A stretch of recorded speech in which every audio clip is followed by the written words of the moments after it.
La alimentación es un factor fundamental en nuestra salud. De acuerdo con la Organización de las Naciones Unidas para la Alimentación y la Agricultura, alrededor de 820 millones de personas carecen de alimentos suficientes y sufren desnutrición, o consumen en exceso determinados productos, y tienen dietas de mala calidad que los ponen en riesgo de padecer enfermedades como la obesidad. Pero la salud humana y la del planeta están más relacionadas de lo que creemos. Nuestra dieta actual sobreexplota los recursos naturales. Es necesaria una producción adecuada de alimentos que beneficien al medio ambiente. Si se implementan las medidas de sustentabilidad necesarias, podríamos lograr una transformación radical del sistema alimentario de nuestro planeta y de este modo favorecer a todas las especies que lo habitan. Hola, ¿cómo están? Yo soy Alejandro García Moreno y les doy la bienvenida a Nos Nutrimos de Naturaleza. Hoy contamos con la presencia del doctor José Sarucán Kermes. Él es coordinador nacional de la Comisión Nacional para el Conocimiento y Uso de la Biodiversidad, la CONABIO. Doctor, muchas gracias por acompañarnos. Gracias por la oportunidad. Muchas gracias. Y también nos acompaña el doctor Juan Rivera Domarco. Él es director general del Instituto Nacional de Salud Pública. Doctor, muchas gracias. Muchas gracias, Alejandro. Doctor, platíquenos, ¿cómo se relaciona nuestra salud humana con la biodiversidad? ¿Cómo no? Bueno, sabemos muy bien que la alimentación es uno de los pilares centrales, fundamentales de la salud. Somos lo que comemos, básicamente. Y sabemos también que en México tenemos todavía, desgraciadamente, problemas de desnutrición. Alrededor de 12,5% de los menores de 5 años tienen desnutrición crónica. Y por otro lado tenemos problemas serios en el otro extremo de obesidad. Claro. Sabemos que casi 7 de cada 10 adultos tienen problemas de sobrepeso y obesidad y 1 de cada 3 niños. Y eso es el resultado de un sistema alimentario, el sistema alimentario actual, que por un lado no ha podido resolver los problemas de la desnutrición y que está causando una pandemia de obesidad. ¿Y por qué? Porque es un sistema alimentario en donde hay predominio de alimentos muy procesados por la industria, con altos contenidos de azúcar. Nosotros saciamos nuestra sed en México con bebidas azucaradas en vez de tomar agua. Claro. Y por otro lado tenemos consumos superiores a los necesarios de carnes rojas, por ejemplo, de carnes procesadas que también dañan la salud. Las carnes procesadas, por ejemplo, son factor de riesgo de cáncer, lo mismo que las carnes rojas. Y tenemos consumos muy bajos de verduras, de frutas, de granos, sobre todo granos enteros, sino que consumimos harinas muy procesadas y consumos muy bajos de frijol, que lamentablemente ha disminuido mucho a lo largo del tiempo, y también de oleaginosas, de nueces, de cacahuates, de semillas, que eran también pues, muy importantes en la dieta tradicional de México. Claro. De modo que al modificar esa dieta tradicional mesoamericana, que es privilegiada, y movernos hacia una dieta más de tipo occidental, pues estamos, por un lado, perdiendo una gran diversidad en la dieta. Estamos consumiendo dietas pues, relativamente monótonas y que al mismo tiempo nos están provocando daños a la salud, obesidad y enfermedades crónicas. Okay. Y obviamente también algo muy importante es cómo se producen los alimentos, que puede ser también pues, motivo de una mayor discusión. Claro. ¿De qué manera estas actividades de consumo que si bien lo mencionamos, se centran en productos procesados, están impactando a nuestro entorno? Bueno, lo que tenemos que comer se tiene que producir. La gente se queda con la idea de que el lugar donde se producen los alimentos que compra para cada día es el supermercado. Seguro. Y no es, es el campo. Y el campo tiene una serie de características tanto ecológicas, ambientales, como sociales, porque es la gente que trabaja en el campo la que produce estos alimentos que finalmente uno va a comprar o al supermercado o al mercado sobre ruedas, de donde sea. Y cómo se producen esos productos tiene un impacto muy grande sobre el ambiente. Estamos con la falacia de que la única forma para alimentar a la población de este país y del mundo para finales o mediados de este siglo, finales de este siglo, tiene que ser una producción agrícola de altos insumos, de muchos de fertilizantes, de pesticidas, de agua, etcétera. Y esto es un enorme error, un error afortunadamente que ha sido marcado por la FAO, que ha dicho, no, por mucho el mecanismo de la producción de la mayor parte de los alimentos que se consumen en el planeta es la pequeña agricultura. Son lo que se llama en algunos lugares la agricultura familiar, o que llamamos en México la milpa, la producción agrícola del campo, de los milperos, de los campesinos que utilizan 2, 3 hectáreas para cultivar. Esa es la agricultura que deberíamos mantener. No lo digo yo nada más, esto lo dice el Organismo de Naciones Unidas para la Alimentación, y además una enorme cantidad de evidencia ecológica de que esta es la forma de producirlo. Pero curiosamente esa población campesina ha sido totalmente ignorada, hecha a un lado, sin apoyos, sin nada, hasta ahora. Y yo creo que esto tiene que cambiar, tiene que ser una nueva forma de ver estas cuestiones, dándoles los recursos que pueden tener con un pequeño insumo de tipo agrícola, puede ser un poco fertilizantes o lo que sea, llevarlos realmente a niveles de producción que les satisfagan y que satisfagan también las necesidades de alimentación. Eso no quiere decir que hay que abandonar la otra agricultura, porque sirve para ciertas cosas y para ciertos productos, pero la alimentación fundamental mexicana y la de cualquier otra parte del mundo tiene que venir de ahí, de ese tipo de agricultura. Voy a decir sencilla, menos con insumos tecnológicos, claro, y que tienen impactos ambientales muy fuertes, de contaminaciones del suelo, de contaminaciones de ríos y finalmente contaminación del mar, bueno, ¿quién paga por ellos? Las gentes que viven en esos, claro, lugares. Tenemos que acostumbrarnos a pensar en esto de otra manera. Hay muchísima información sobre este asunto y a mí me parece que esto es particularmente importante para México, que es un centro de domesticación de plantas cultivadas mundial. Claro. Tenemos, no sé, alrededor de 25, 30 especies enormemente importantes, empezando por el maíz, pero siguiendo con una docena de otras cosas que son realmente centrales para la alimentación de México y de muchos otros países. Claro. Entonces, esto yo creo que es algo que nos tiene que hacer repensar cómo y de qué manera vamos a producir los alimentos que requerimos para que por un lado sean humanamente saludables, pero también por otro lado sean ecológicamente saludables. Bueno, y hablando, regresando al tema de salud, ¿se pueden reducir las enfermedades que estamos teniendo en la población, las que ya nos mencionaba? A partir del sobrepeso, bueno, pues vienen distintos padecimientos que son crónicos, como enfermedades cardiovasculares, la diabetes.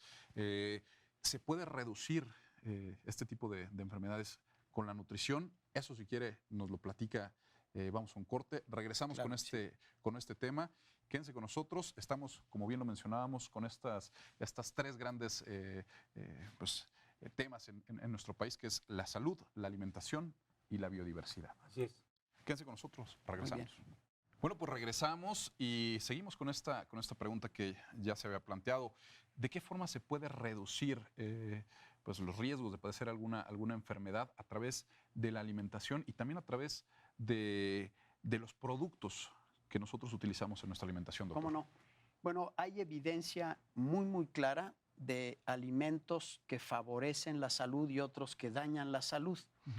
Entre los que dañan la salud claramente son las bebidas azucaradas y el exceso de azúcar en general, que aumenta el riesgo de obesidad, el riesgo de diabetes, pero también aumenta el apetito y entonces, bueno, hace que uno coma más.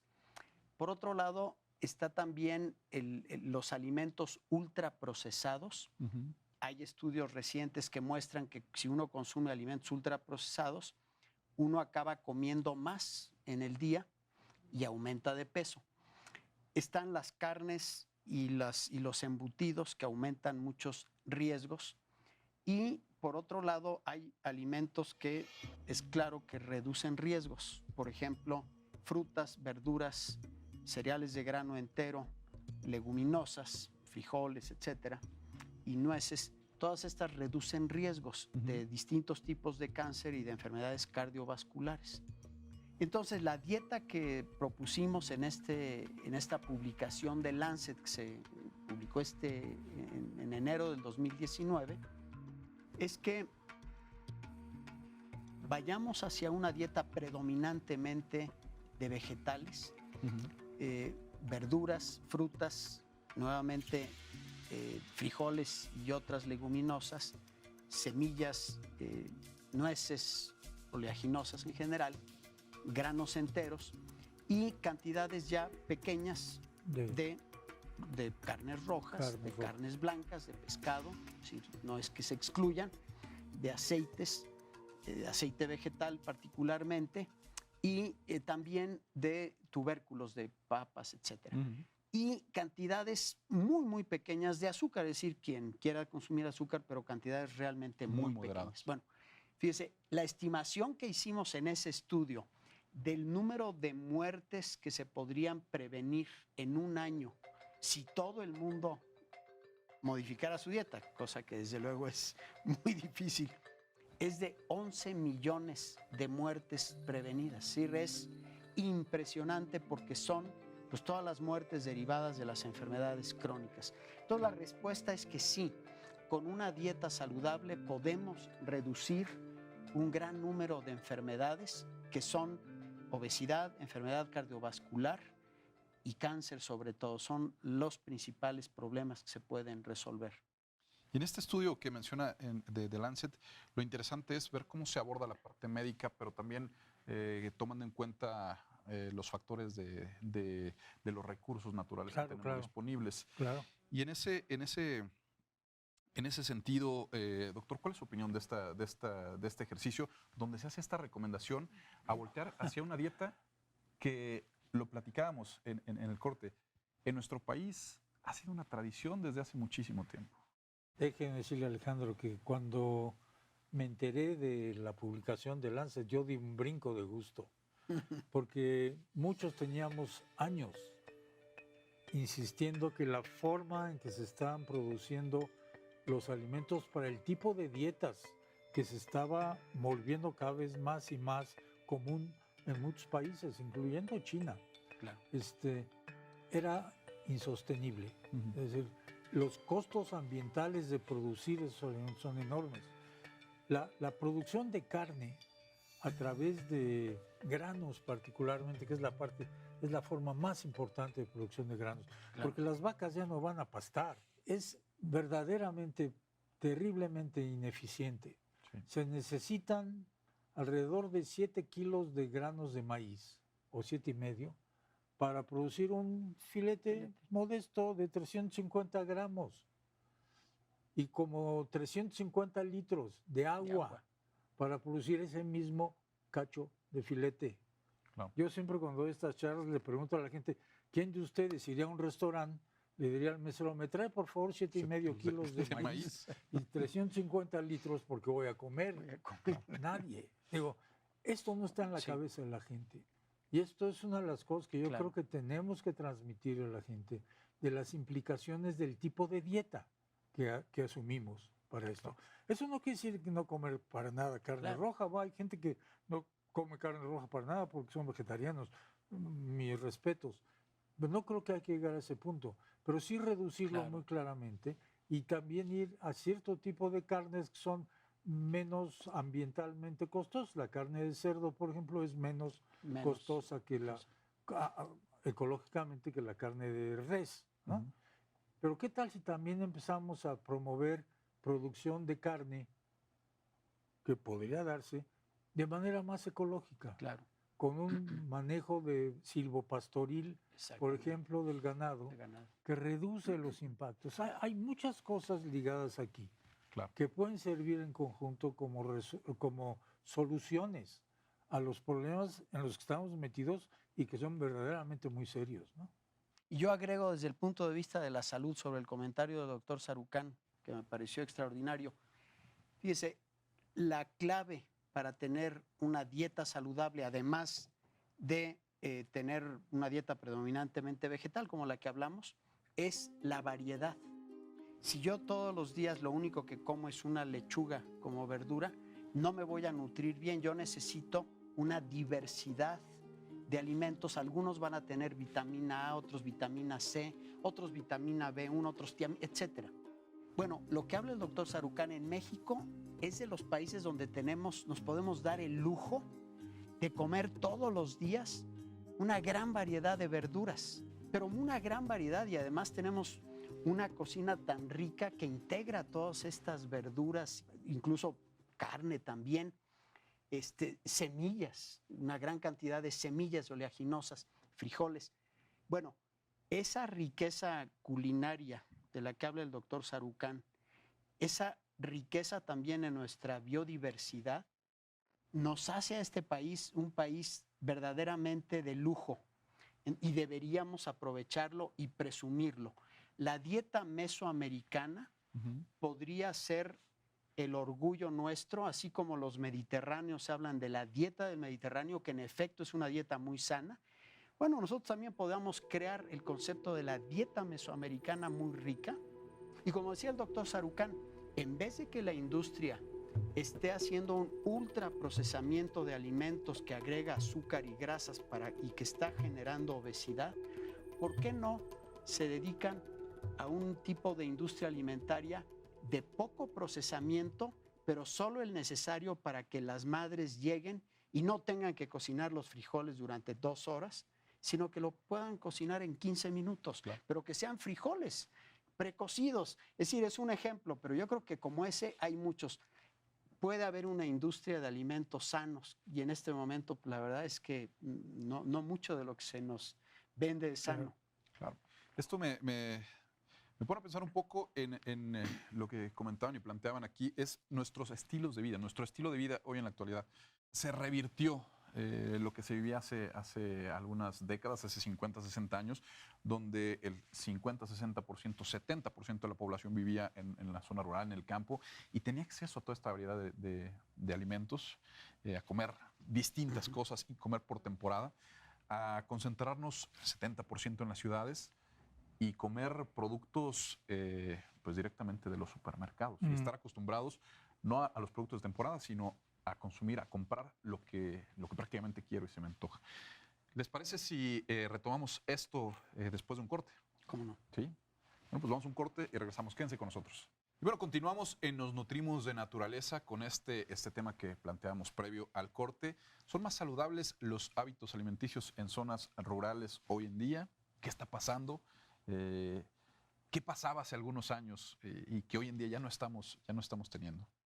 Bueno, algo muy importante es que la dieta que describí antes, que es la dieta saludable para el humano y sostenible para el planeta, es una dieta que yo contrasté con la manera en que comemos los mexicanos.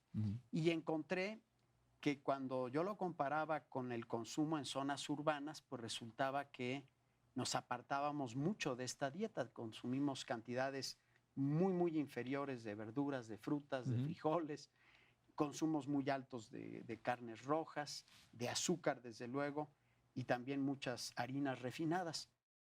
Y yo lo fui contrastando con población de distintas regiones del país, zona rural, y cuando yo lo hice para la dieta de los indígenas el día de hoy, de lo que encontramos nosotros en las encuestas nacionales de salud y nutrición, bueno, resulta que es la que más se acerca a esa dieta ideal o esa dieta saludable, con algunas excepciones, pues debido en algunos casos a la pobreza y en otras a la penetración ya pues de alimentos que no son los más adecuados. Por ejemplo, la población indígena está consumiendo demasiada azúcar a través de bebidas azucaradas. Entonces eso habría que modificarlo. Pero está consumiendo cantidades, por ejemplo, de leguminosas muy cercanas a las recomendaciones, que eso está muy bien. de grano entero debido a que comen tortilla de verdad, también están en el límite alto ya de consumo. Verduras y frutas, mejor que zonas urbanas, pero todavía abajo. Pero interesante que fue la que más se acercó. Eso me habla de que pues probablemente en el día de hoy sí te pueda yo decir que la dieta de las zonas rurales y de la población indígena es el día de hoy más saludable. Y una de las cosas que también ve uno es en términos de variedad, por ejemplo, de verduras y frutas, que en algunas zonas rurales sí se puede ver eso, en otras lamentablemente no. En otras también ya se han perdido algunas de las variedades que había antes. Vamos a poner, pues previo ya a las conclusiones, este tema de la distribución de los alimentos y también qué tanto estamos aprovechando, qué tanto se desperdicia, porque ahí también hay un campo de oportunidad para que los alimentos estén llegando a las mesas de los mexicanos. ¿Qué tanto se está desperdiciando de alimentos, doctor? ¿Cómo no? Sí, bueno, sabemos que alrededor de 1/3 de todos los alimentos que se producen en el mundo se desperdician.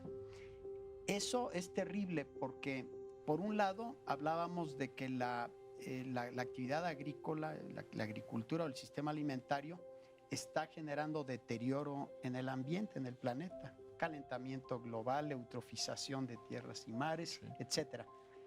Y entonces es una pena que 1/3 de esa contaminación es para nada, para volver a tirar esos alimentos que, por cierto, siguen contaminando. Sí.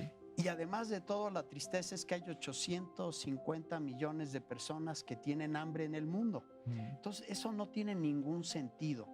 De modo que una de las acciones más importantes para reducir el impacto ambiental y también para mejorar la equidad, digamos, en el planeta, pues sería el disminuir al máximo el desperdicio de alimentos, tanto lo que se desperdicia en el periodo post cosecha, que ahí tiene mucho que ver con el manejo de los alimentos una vez producidos, como lo que se desperdicia ya en el momento del consumo, tanto en el ámbito del hogar como en el consumo público.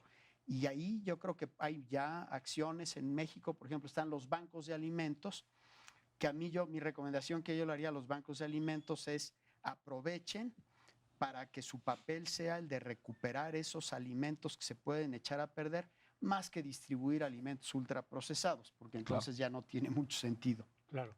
Y además yo creo que este problema del desperdicio, ¿no? Del despilfarro, voy a llamarle, de producción agrícola, es mucho más típico de las grandes áreas de agricultura industrializada. Sí.